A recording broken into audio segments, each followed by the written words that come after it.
Una tregua a solo 72 horas del cambio de mando.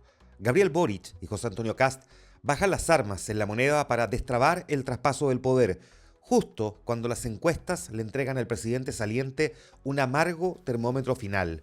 Termina su mandato como el peor evaluado desde el retorno a la democracia. Mientras en Palacio ensayan sonrisas protocolares, el futuro gobierno ya muestra su verdadera hoja de ruta. Kast viaja a Miami para alinearse con la dura agenda de seguridad de Donald Trump y su equipo económico anuncia un tijeretazo a los presupuestos de todos los ministerios. Una transición que además choca de frente con el escándalo tras descubrirse que el proyecto de parte de la derecha para liberar a reos mayores de edad fue redactado literalmente por la abogada de los presos de Punta Peuco y con un masivo 8M, donde el oficialismo debió confesar que el caso Monsalve fue su hora más oscura. Y en el plano global, el Medio Oriente camina por la cornisa. Irán designa a su nuevo líder supremo bajo las severas amenazas de Estados Unidos, forzando al presidente de Francia a intentar una desesperada mediación de emergencia. Un lunes de banderas blancas locales, billeteras ajustadas y un planeta en alerta máxima. Así parte el día. Este es el Shot de hoy lunes 9 de marzo del 2026. Bienvenidos a El Shot con Juan Manuel Astorga. Luego de una semana al borde del quiebre, Gabriel Boric y José Antonio Kast eligieron bajar la tensión antes del 11 de marzo. Se reunieron este domingo en La Moneda, 3 días antes del cambio de mando, para retomar el traspaso de información que había quedado congelado por la polémica respecto a cuánta información se entregó sobre el cable submarino entre Chile y China. Tras la cita, que se extendió por más de una hora, Kast aseguró que concordaron en hacer todo lo necesario para que el traspaso de poder sea un acto republicano y ejemplar. El encuentro, solicitado por Boric, sirvió para retomar la entrega de información que se había suspendido abruptamente por esa polémica. El actual jefe de Estado le entregó a su sucesor antecedentes clave sobre la Comisión de Verdad por los abusos en el Sename, que va a funcionar hasta el 2027, y el informe sobre la restitución de tierras en la Araucanía. Además, abordaron las materias de seguridad vinculadas a la fibra óptica. Boric fue enfático al declarar que da por superadas las diferencias que pudieron haber existido, garantizando una transición impecable. Desde el Congreso, la reanudación del diálogo fue valorada transversalmente, tal y como lo hizo por lo demás el próximo presidente. Mientras en la oposición destacaron la actitud estadista de Kast, en el oficialismo celebraron el gesto republicano, aunque voces del Partido Comunista exigieron transparentar las acciones del líder republicano en su reciente gira por Estados Unidos, un tema que ya vamos a abordar.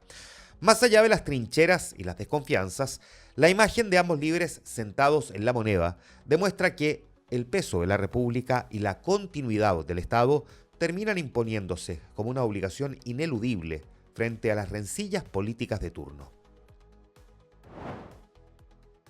El gobierno de Boric se despide, sin embargo, con números que duelen más que cualquier discurso. Según la última encuesta Criteria, el presidente cierra su mandato con un 34% de aprobación y 58% de desaprobación, y su gobierno obtiene la peor nota promedio desde 1990, un 3,4 en la escala de 1 a 7. Todas las áreas evaluadas quedaron en rojo. Previsión, 3,7, inflación 3,6, salud 3,4, empleo nota 3,3, inmigración nota 2,8 y delincuencia 2,7. En la comparación histórica, el mejor evaluado es el gobierno de Sebastián Piñera con 5,2, seguido por Elwin con nota 4,3, Bachelet 1, nota 4,2, Frey nota 4 y Lagos nota 3,9. La foto de cierre de la encuesta CADEM es muy parecida. Boric termina con 37% de aprobación y 58% de desaprobación y solo 29% lo evalúa positivamente en nota promedio. Sus áreas mejor percibidas son transporte, 53%, medio ambiente, 50% y desarrollo energético con un 44%, mientras que inmigración, delincuencia y corrupción se quedan en el fondo de la tabla, todas en torno o bajo el 26%. De cara al nuevo ciclo, 52% cree que a Chile le irá bien con el gobierno de Kast, 25% piensa que le irá mal y 21% que será regular. Más allá de los decimales, estos datos empiezan a cerrar el relato del gobierno que se va. Un mandato que avanzó en algunos planos, pero que nunca logró convencer a la mayoría. Grandes promesas transformadoras que terminaron, sin embargo, desmoronándose ante la incapacidad de resolver las urgencias diarias y más dolorosas de la ciudadanía. El presidente electo José Antonio Kast realizó su última gira internacional antes de asumir el cargo, viajando a Miami para participar en la cumbre Escudo de las Américas, organizada por Donald Trump. En ese encuentro del fin de semana, que reunió a líderes de la región como Javier Milei de Argentina y Nayib Bukele de El Salvador, el mandatario estadounidense felicitó públicamente a Kast por su triunfo electoral. Durante la cita, anunció también la creación de una coalición militar latinoamericana para combatir a los carteles del narcotráfico, una iniciativa que el líder chileno respaldó y de la cual formó parte, aunque no firmó documentos oficiales dada su calidad de presidente electo. Al cierre de la gira, Kast reveló detalles de su breve diálogo a solas con Trump. Le agradeció expresamente por la intervención estadounidense en Venezuela, que terminó con la detención de Nicolás Maduro, argumentando que la migración forzada tenía que terminar con algún tipo de intervención extranjera. Asimismo, le pidió hacer todo lo posible para que los cubanos recuperen la libertad tras más de 60 años de dictadura. Kast cerró la gira con reuniones bilaterales y un almuerzo encabezado por el secretario de Estado Marco Rubio, reforzando la señal de sintonía con Washington. Más allá de las fotos, el viaje perfila dos cosas: el tono que tendrá su política exterior más alineada con Trump y dura con Cuba y Venezuela, y la apuesta por enfrentar el crimen organizado desde la lógica de la seguridad hemisférica, con un lenguaje que abre expectativas, pero también dudas sobre sus límites legales. Y el equipo económico de José Antonio Kast dio su primera gran señal de austeridad. El futuro ministro de Hacienda, Jorge Quirós, envió un instructivo a los próximos secretarios de Estado solicitando aplicar una reducción transversal del 3% en los recursos asignados a cada ministerio. La medida preventiva responde a un escenario de crecimiento estancado en torno al 2%, sumado al déficit estructural que supera el 3,6% del Producto Interno Bruto y una deuda del gobierno central que se acerca al 40%. El plan económico apunta a lograr una ambiciosa meta de ajuste total de $6.000 millones. Sin embargo, la mitad de ese ahorro pretenden conseguirlo mediante modificaciones a la actual ley de presupuestos, lo que va a trasladar la intensa presión directamente hacia el Congreso. Apretar el cinturón del aparato estatal antes de asumir demuestra una urgencia financiera innegable, pero el verdadero reto de la futura administración será lograr este profundo recorte de caja sin paralizar la actividad económica del país ni desatar una guerra con la futura oposición. El cuestionado proyecto, que busca otorgar arresto domiciliario a reos de mayor edad o enfermos y que podría abrirle la puerta de salida a condenados en Punta Peuco, esconde un origen que encendió todas las alarmas. Un reportaje de Informe Especial comprobó que el texto ingresado por el senador de Renovación Nacional Francisco Chaguán es idéntico a un documento redactado por Carla Fernández, abogada defensora de múltiples exmilitares condenados por violaciones a los derechos humanos como Álvaro Corbalán o Miguel Krasnov. El archivo copia literalmente 21 de las 23 páginas de la argumentación original elaborada por la jurista. La misma abogada finalmente terminó confirmando que colaboró ad honorem en la redacción, argumentando que su experiencia en el sistema penitenciario y distintos fallos de la Suprema justifican la iniciativa. Ante la lluvia de cuestionamientos, la derecha salió a controlar los daños. El futuro jefe de bancada de Renovación Nacional, Diego Chalper, anunció que van a ingresar indicaciones sustantivas para modificar seriamente el contenido del proyecto, admitiendo que si bien empatizan con las razones humanitarias, el texto actual contiene, dijo, graves errores. Desde la UDI, su presidente Guillermo Ramírez respaldó el principio de evitar el ensañamiento carcelario, pero reconoció que la norma debe ser mucho más restrictiva.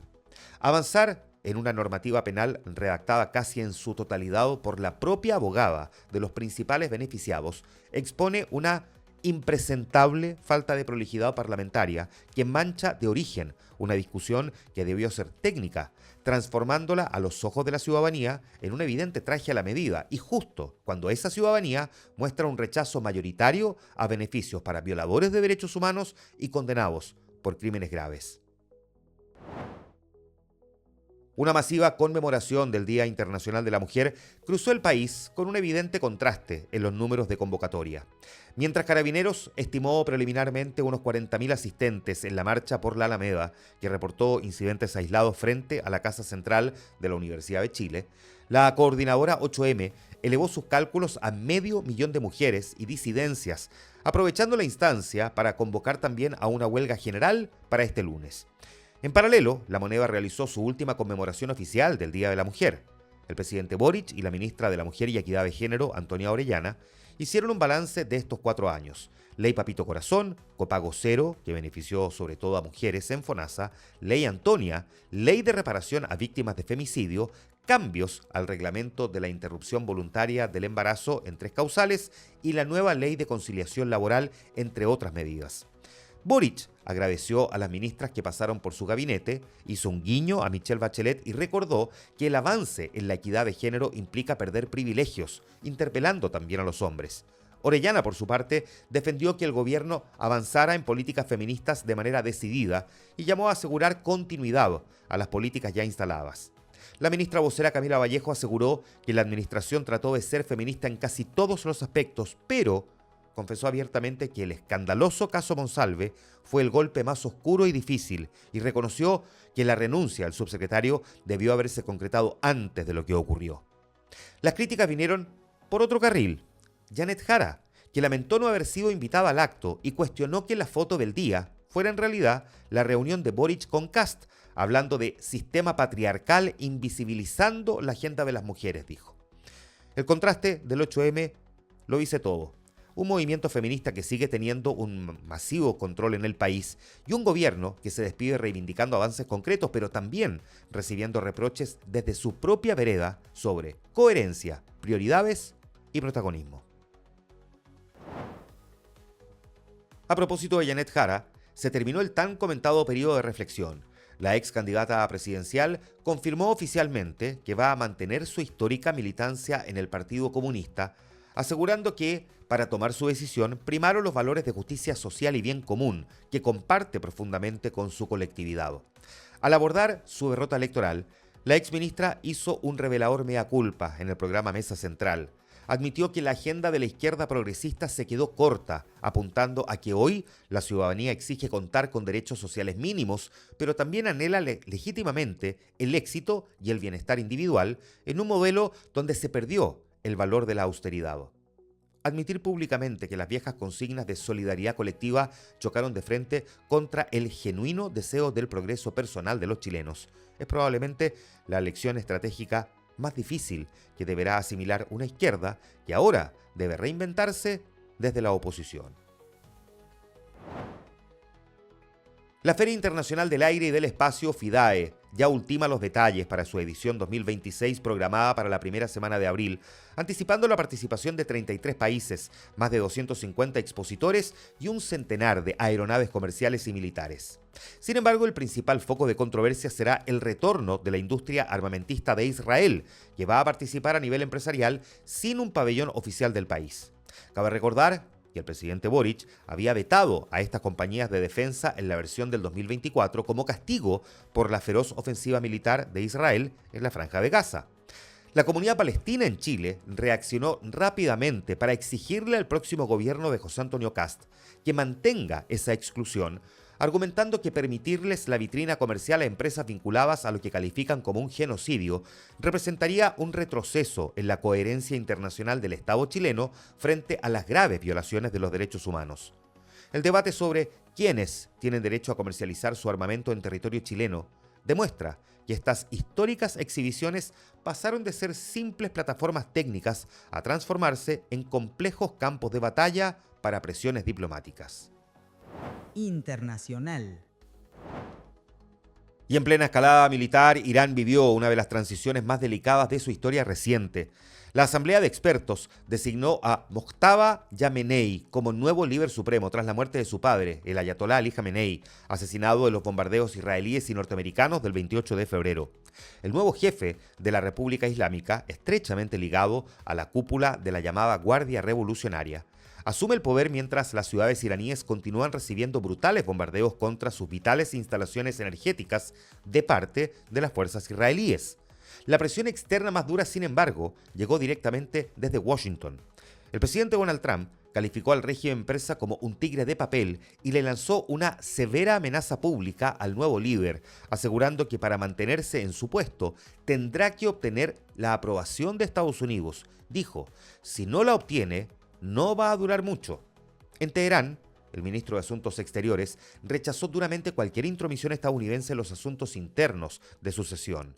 Condicionar abiertamente la supervivencia de una autoridad suprema a la aprobación de la Casa Blanca confirma que la actual ofensiva liderada por Estados Unidos ya no busca solo debilitar militarmente a su enemigo, sino que forzar un drástico cambio de régimen sin contemplaciones. Y frente al inminente riesgo de un colapso bélico de proporciones incalculables, el presidente de Francia, Emmanuel Macron, activó una agresiva mediación diplomática de emergencia. El mandatario europeo se contactó telefónicamente con Donald Trump y con el presidente de Irán, precisamente para exigirle de manera tajante a este último que cese todos sus ataques a los países vecinos y que reabra inmediatamente el estratégico estrecho de Hormuz para liberar la circulación de petróleo y gas. Aunque Macron ha cuestionado que la ofensiva aliada se realice al margen del derecho internacional, aprovechó la instancia para dejarle sumamente claro a Teherán que son los principales responsables de la crisis debido al sostenido desarrollo de su programa nuclear y a su rol desestabilizador financiando agrupaciones extremistas en el Líbano. Los urgentes y desesperados llamados telefónicos desde París evidencian el profundo pánico de Europa frente a una devastación inminente y confirman que las potencias del viejo continente hoy actúan casi como espectadores asustados tratando de convencer a Estados Unidos e Irán de apagar un incendio que podría quemar al mundo entero.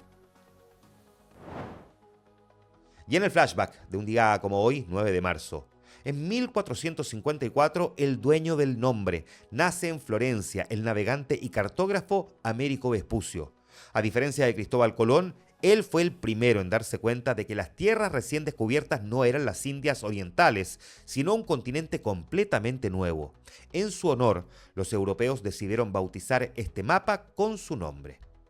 Un día como hoy, en 1916, la invasión mexicana, el líder revolucionario Pancho Villa, junto a cientos de sus hombres armados, cruza la frontera y ataca de madrugada el pueblo de Columbus en Nuevo México. Fue la primera y única vez en todo el siglo XX que Estados Unidos sufrió una invasión militar terrestre extranjera en su territorio continental. Un día como hoy, 9 de marzo de 1934, el primer hombre en las estrellas, nace en Rusia Yuri Gagarin, el hijo de un carpintero que, a los 27 años, subió a una pequeña cápsula espacial y se convirtió en el primer ser humano en salir de la Tierra. Su hazaña le dio a la Unión Soviética el golpe publicitario más importante y aplastante de la Guerra Fría.